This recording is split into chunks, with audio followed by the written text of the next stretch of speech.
السلام عليكم ورحمة الله وبركاته.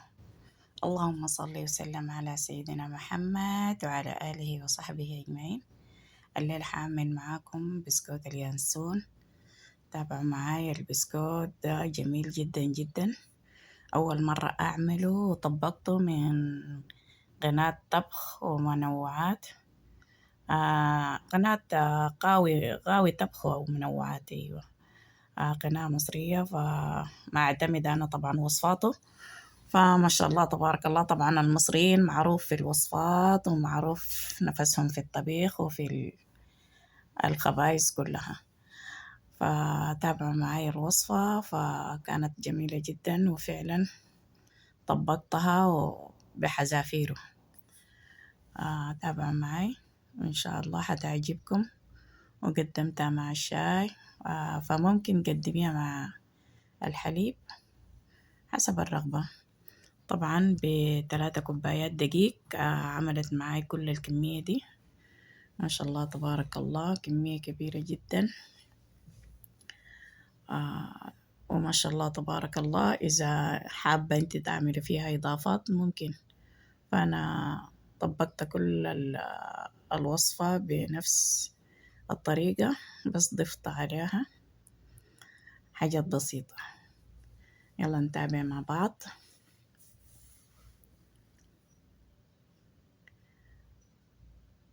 طبعا نصلي على النبي. اللهم صل وسلم على سيدنا محمد وعلى آله وصحبه أجمعين. عندي 4 بيضات.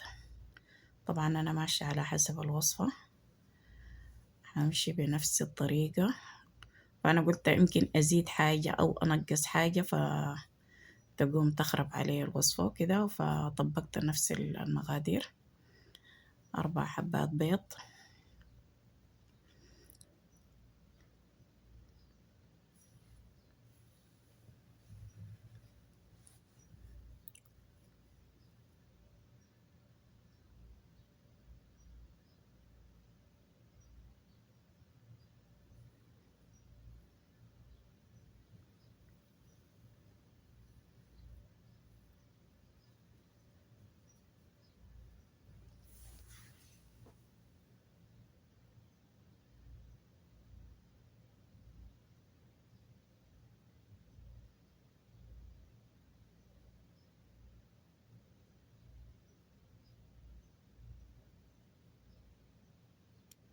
معلقة صغيرة فانيليا، نص معلقة ممكن.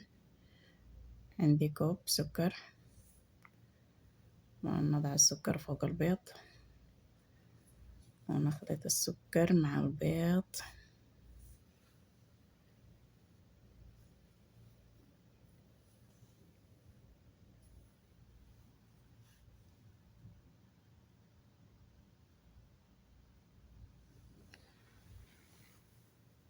دائما نستغفر، استغفر الله العظيم واتوب إليه عدد خلقي ورضا نفسي وزينة عرشي ومداد كلماته. فنجي نخلط.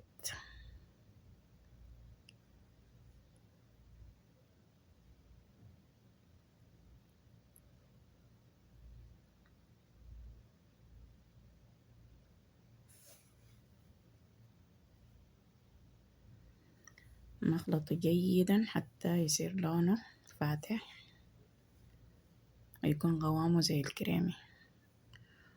ونحط الزيت باستدراج طبعا.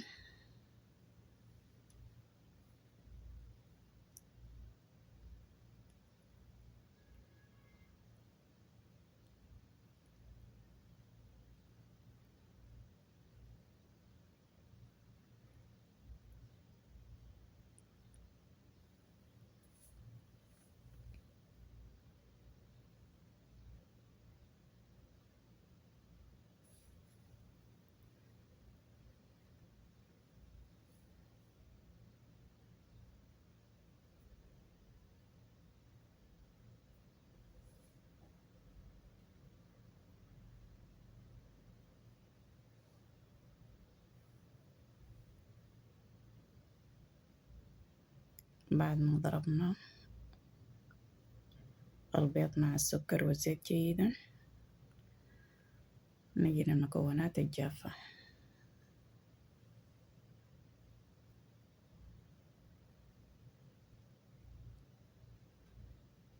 عندي معلقة صغيرة بيكنج بودر،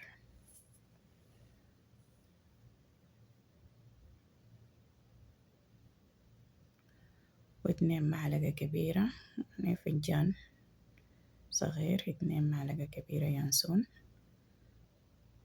طبعا هو اسمه بسكويت اليانسون يعني، فلما يكون كمية اليانسون حلوة طبعا جميلة جدا.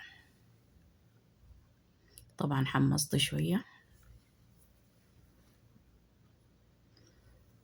ونخلط المكونات الجافة مع بعض.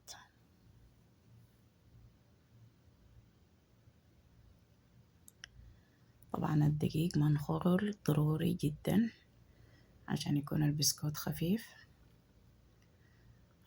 دي إضافة من عندي، طبعا حبة البركة ضفتها إضافة زيادة من المكونات اللي أنا طبقتها.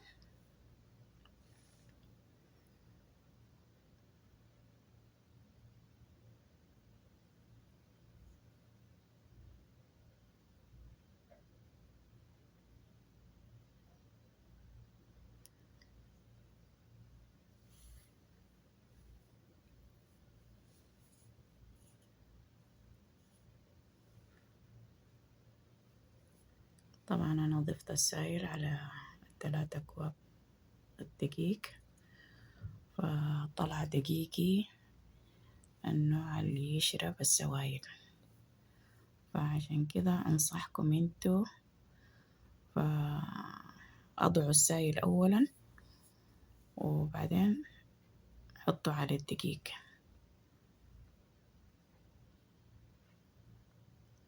عشان لو ما احتاج تاني دقيق بتوقفوا الدقيق.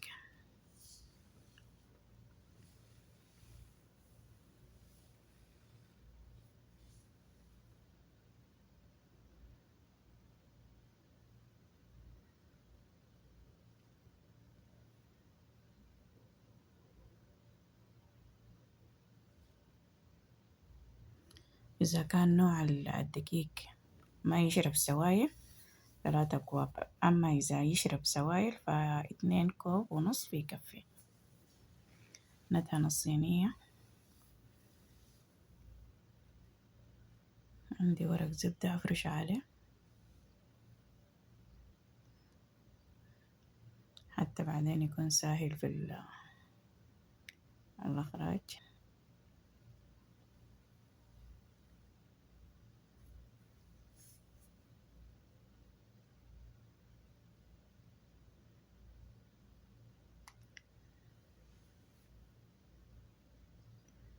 نضع المكونات العجينة. طبعا عجينتها شوية تقيلة من الكيكة.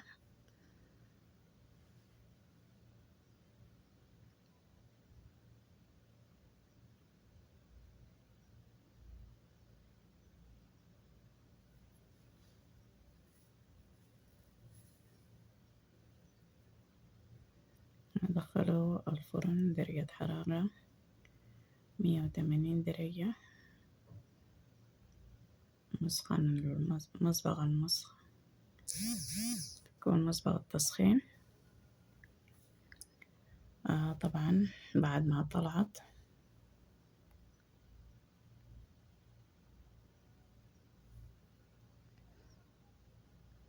ما شاء الله الريحة ما تتخيلوا، مرة جميلة.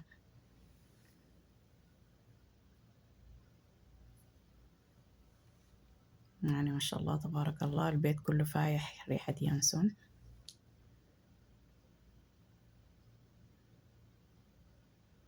هنا ورق الزبدة.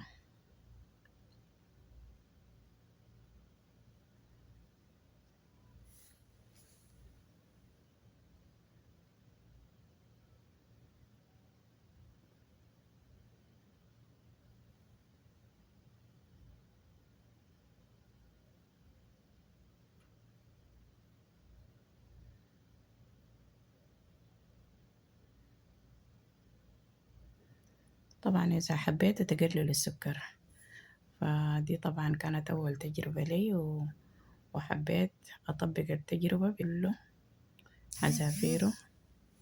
بس إن شاء الله المرة الجاية أنا لما أجي أسويها مرة تانية حقلل السكر، فحسيت السكر زيادة.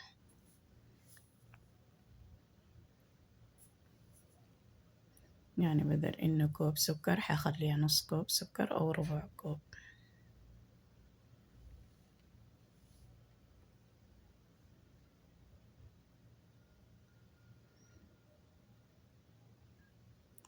بس طبعا في الشابورة طبعا أكيد السكر اختياري.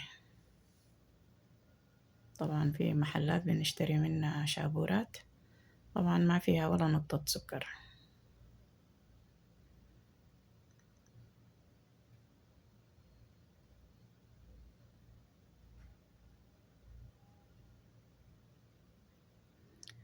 فده طبعا يعتبر بسكوت اليانسون، فشبيه للشابورة طبعا.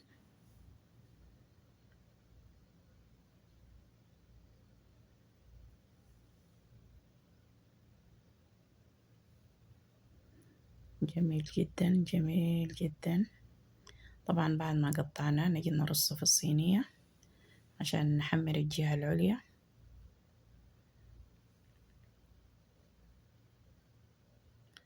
فحاولي تقطعيه بسرعة قبل ما ينشف عشان لا يتكسر عليكي. قطعيها كلها وبعدين رصيها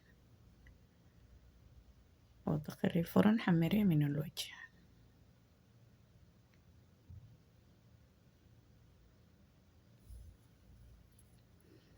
طبعا بعد قطعتها كلها هدخل الفرن عشان يتحمر من فوق، وبعدين أقلبه الناحية التانية وأحمره.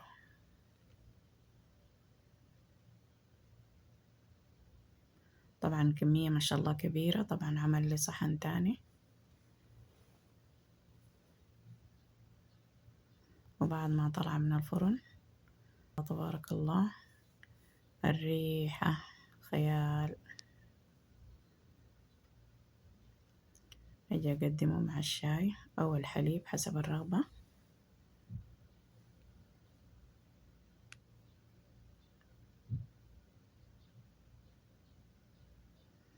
يسعدني طبعا اشتراككم وإعجابكم إذا كنتوا تتابعوا قناتي لأول مرة.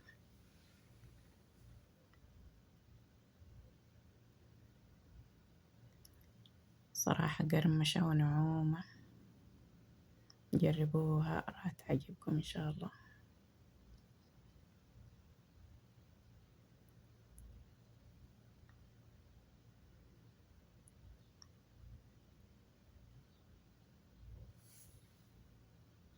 صحة وعافية، أحلى بسكوت ينسون.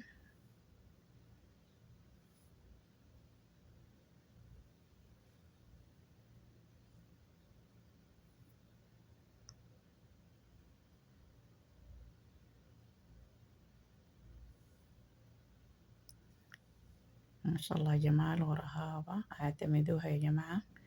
فأنا عجبتني في قناة قاوي طبخ ومنوعات، وصراحة اعتمدت كل وصفاته، وكل وصفاته صراحة جميلة جدا، وطبقتها وفعلا كلها مظبوطة. فحبيت أشارككم التجربة.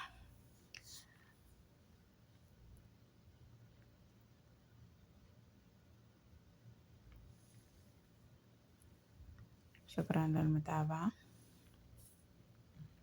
يسعدني طبعا اشتراككم وإعجابكم، واتركوا تعليق